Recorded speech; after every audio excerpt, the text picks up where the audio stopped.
Sandoval, sa ngalan ng Espanya, sa Salasabat.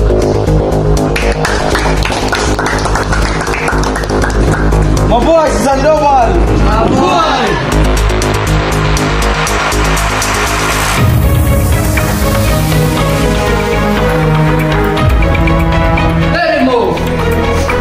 Ako si Emotis.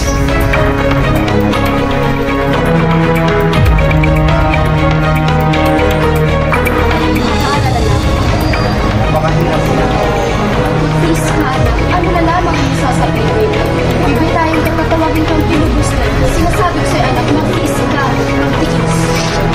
Tagal na ako nagtiis na. Hindi na ako makapagtitiis pa.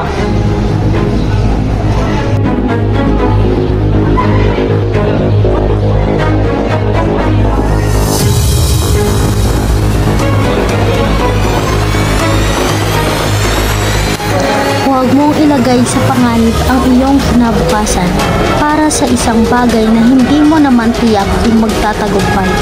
Ang buhay ay hindi lamang tungkol sa mga pangarap, kundi pati na rin sa pagiging praktikal.